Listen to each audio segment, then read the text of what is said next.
윤 대통령 탄핵 심판 6차 변론의 주요 쟁점들 이고은 변호사와 함께 짚어보겠습니다. 안녕하세요. 안녕하세요. 네, 어제 윤 대통령 측과 국회 측이 어제 헌법재판소 탄핵 심판 변론을 마친 뒤 엇갈린 평가를 내놨습니다. 국회는 탄핵 소추 사유에 대한 증명이 잘 됐다 이렇게 평가를 했고 대통령 측은 왜곡된 진술이었다고 강조를 했는데 어떤 측의 발언이 더 설득력이 있다고 보십니까? 일단 어제는 이제 3명에 대한 증인 신문이 있었습니다. 어떻게 생각하면 이제 굉장히 곽 전 사령관 같은 경우에는 윤 대통령에게 되게 불리한 진술을 했고요. 그 외에 이 김현태 증인 같은 경우에는 사실은 이 12월 9일에 있었던 기자회견 내용을 고려할 때 저는 사실 어제 증인 신문에서 윤 대통령에게 불리한 진술로 일관하지 않을까라고 예상을 했었는데 예상을 깨고 일부 진술이 윤 대통령에게 조금은 도움이 되는 방향으로 진술 변경이 일어났습니다. 그리고 박준섭 수석 같은 경우에는 윤 대통령이 신청한 증인이기도 하고요. 또 그때 당시에 예산 삭감 등의 상황으로 국가에 굉장히 좋지 않은 상황이었다라는 윤 대통령의 비상계엄을 선포하게 된 이 정당성 부분에 힘을 실어주는 증언을 했습니다. 따라서 양쪽, 이 청구인 쪽과 피청구인 쪽 다 이제 본인의 이익에 맞게 이제 총평을 한 것 같은데요. 윤 대통령 입장에서는 이제 유리한 이제 진술들도 나왔고 또 김현태 증인도 일부 윤 대통령에게 유리한 진술했기 때문에 윤 대통령 주장 내용에 부합되는 잘된 증인신문이다라고 평했을 것 같고요. 곽 전 사령관 같은 경우에는 이전 진술 태도를 그대로 유지해서 윤 대통령이 국회의원들을 끌어내라라는 지시를 했다라는 부분을 명확히 함으로써 또 피청구인인 국회 측에서도 나름대로 만족할 수 있었던 기일이지 않았나 싶습니다. 예. 어제 윤 대통령과 진실 공방을 벌인 곽종근 전 특전사령관 증언을 두고서 오늘까지 후폭풍이 이어지고 있는데요. 그 얘기 듣고 오겠습니다. 본회의장으로 가서 일부 들어갔던 인원이 있고 밖에 일부 있던 인원들이 있었는데 제가 그 조치를 하면서 전임 장관으로부터 국회의사당 안에 있는 의원들을 밖으로 이렇게 좀 빼내라. 안에 있는 일을 빨리 이제 끌어내라 하는 부분들이 그때 당시는 우리 본관 안에 작전 요원들이 없었기 때문에 전 당연히 그게 국회의원이라고 생각을 하고 그렇게 이해했습니다. 국회의원을 끄집어내라 이랬습니까? 안에 있는 인원을 끄집어내라 이랬습니다. 국회의원이라는 말은 안 했습니까? 전화로 들었던 표현은 안에 있는 인원을 밖으로 끄집어내라 이렇게 들었습니다.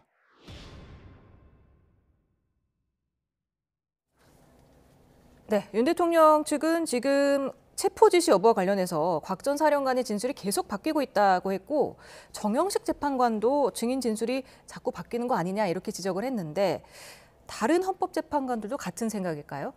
물론 다른 헌법재판관들의 마음까지 정확히 읽기는 어렵지만 만약에 제가 저 헌법재판관 자리에 앉았다면 저는 사실 인원이냐 또 의원이냐 이 단어가 변경되었다 해서 전체적인 증언의 취지가 바뀌었다라고 생각하지는 않을 것 같습니다. 즉 본질적으로 어떤 증언의 신빙성이 훼손되진 않았다는 생각이 드는데요. 특히 주목해야 될 점은 어제 곽 전 사령관이 얘기했던 부분이 내가 이 여당의 의원을 만나서 야당의 의원을 만나서 양심 고백하기 전에 이미 검찰에 자수서를 제출했고 자수서에 윤석열 대통령에게 이 비상계엄 당시에 들었던 워딩 그대로를 다 적어서 검찰에 냈었다는 겁니다. 거기에 썼던 이 워딩 자체도 인원을 끌어내라라고 이야기를 들었다라고 썼다는 거고 그 취지대로 지금도 증언대에 올라서 동일하게 이야기를 하는 것이기 때문에 결국에 인원이 가리키는 건 사람이지 않습니까? 또 의결정도수라는 말을 들었고 또 문을 부수고 들어가서라도 인원을 끌어내라라는 그 인원은 결국 의결정도수랑 결합해서 저희가 이해를 해보자면 국회의원일 수밖에 없습니다. 그리고 본인 또한 그때 당시에 그 인원의 의미를 국회의원으로 정확히 이해했다라고 이야기하고 있어서요. 전반적으로 이 현재 재판관들이 재판단에는 이 사소한 단어가 바뀌었다 하더라도 이 주된 이 증언의 취지가 일관되다라고 그렇게 인정하지 않을까 싶습니다. 예. 곽종근 전 사령관의 지휘로 움직이는 김현태 707 특임단장. 진술이 지난해 말 기자회견 때와 좀 달라진 점도 눈에 띄었는데 이 달라진 진술이 어느 쪽에 유리할까요? 달라진 진술은 일부는 윤 대통령에게 유리한 부분도 있고 불리한 부분도 있고 혼재하는 것 같습니다.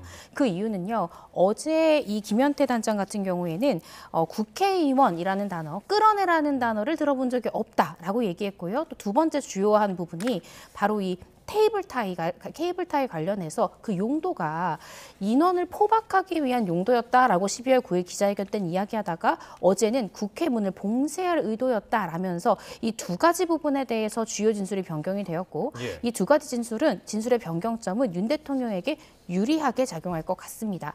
그렇지만 150명이라는 단어를 나는 들었다라고 얘기를 했습니다. 근데 반면에 곽 전 사령관은 이 의결 종족수라는 얘기 다음에 문을 부수고서라도 들어가서 인원 내지는 의원을 끌어내라라는 말은 들었다. 근데 150명이라고 이야기한 부분은 내가 그때 당시엔 기억이 안 났는데 옆에 있던 사람이 당시에 150명 이야기하셨잖아요 라는 말을 듣고 생각해 보니까 그때 말했구나라고 기억이 났다라고 이야기를 했습니다. 예. 그러니까 150명이라는 부분에 대해서 곽 전 사령관은 좀 진술이 모호한 부분이 있었는데 오히려 이 부분은 150명을 이야기하는 걸 들었다라고 이 김현태 단장이 이야기를 보강함으로써 이 부분은 조금 윤석열 대통령에게 불리한 측면이 있지 않나라고 생각이 듭니다.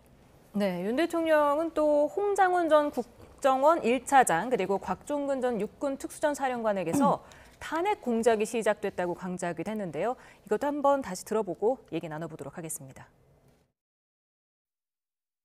151명이든 152명이든 다 끄잡아내야만 그 회의를 막을 수 있는 것인데 그런 상황을 충분히 아는 사령관 입장에서 만약에 전하 장관이 의원을 끄집어내라는 취지의 얘기를 했다면 그냥 즉각 이거는 지금 현재 상황이 이렇기 때문에 우리 병력으로는 불가능합니다라고 얘기하는 게 상식이지. 그저께 상황과 오늘 상황을 보니까 12월 6일 바로 이 홍장원의 공작과 12월 6일 우리 특전사령관의 김병주 TV 출연부터 바로 이 내란 프레임과 이 탄핵 공작이 저는 시작된 거로 보여지고요. 사실 의결 정족수라는 말이 계속해서 나오고 있는데 150명이 안 넘으면 되는 거 아닙니까? 네. 근데 왜 다 끄집어내야 된다, 한두 명만 끄집어내선 안 된다라고 발언을 한 걸까요? 저도 어제 윤 대통령의 저 발언을 듣고 저게 어떤 논리에서 한 이야기인지 좀 의구심이 들었는데요. 그 이유는 150명을 전부 다 사실을 끌어낼 이유는 없고요.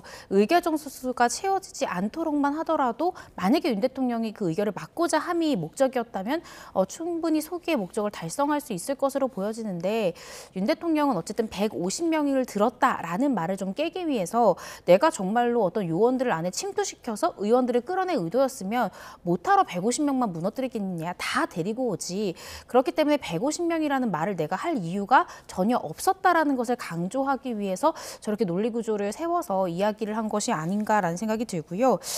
그런데 그것보다는 저는 사실은 저 이야기를 들으면서 어떻게 생각하면은 윤 대통령에게 좀 불리한 진술을 한 사람이 홍장원 전 차장이나 아니면 이 곽 전 사령관이 윤 대통령에게 상당히 불리한 증언을 했습니다. 예.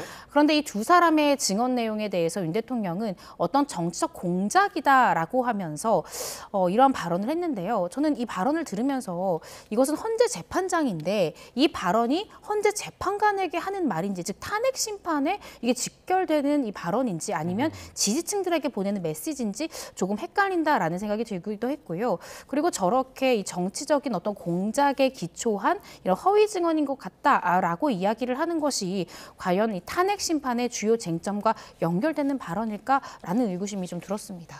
재판부는 정치적인 발언이라고 생각할까요? 아니면 이거를 법리적인 것으로는 잘 들리지 않거든요. 그렇습니다. 왜냐면은 저기 유튜브 어떤 TV 명까지도 이야기를 했잖아요. 그래서 이 공작이다, 어떤 내란 프레임이다 이런 말들은 사실은 윤석열 대통령도 법률가지 않습니까? 예. 법률가로서 이 법정에서 잘 쓰이는 단어를 아니라는 점에서 이것은 헌재 재판관을 향한 말이라기보다는 본인의 지지층이랄지 이런 대국민에게 보내는 메시지로 읽히지 않을까라는 생각이 들긴 합니다. 네. 그런가 하면 또 구치소에서 윤상현, 김민전 국민의힘 의원을 만나지 않았습니까? 네. 그런데 헌재 탄핵심판변론에 출석하기를 잘했다. 이런 취지로 얘기를 했던데 이거는 어떻게 들어야 될까요? 아무래도 윤석열 대통령 당사자가 이제 입회하에 본인이 직접 김영현 전 장관에게 신문도 했습니다. 그리고 꽤나 유리한 증언들이 쏟아져 나왔고요. 김영현 전 장관에게는. 그리고 이어진 이진우 전 사령관이랄지 여 전 사령관에게도 꽤나 유리한 진술들이 나왔습니다. 물론 그때는 윤 대통령이 직접 신문하진 않았지만 그래도 자리에 제시를 하였습니다. 그랬기 때문에 사실은 어떤 증언에 있어서의 이 심리적인 부담감을 줬던 부분도 없지 않아 있다라고 생각이 들거든요. 그리고 또 중간중간 이 변호인이 윤 대통령을 대신해서 질문을 할 때도 윤석열 대통령이 쪽지를 준다던가 아니면 질문 방향이 잘못됐을 때 툭툭 친다던가 하면서 사실은 이 변호인들 같은 경우엔 비상계엄 선포 당시 그리고 직전 직후에는 그 자리에 없었습니다.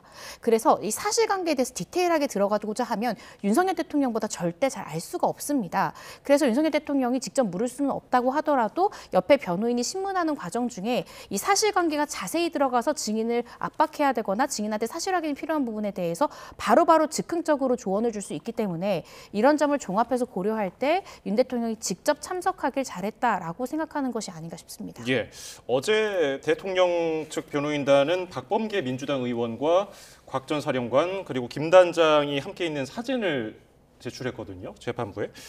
이게 내란 혐의를 반박하는 걸 넘어서 야당 측의 회유 내용까지도 주장을 하고 있는데 이게 심판 과정에서는 어떤 작용을 할까요?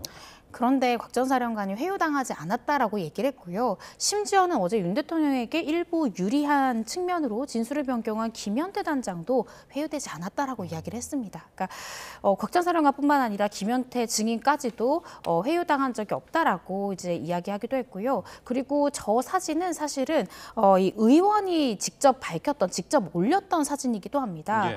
그리고 어제 곽 전 사령관이 신문 과정 중에 분명히 이야기한 것이 저 의원을 만나기 전에 이미 하루 전에 검찰에 자수서를 먼저 냈다는 거죠.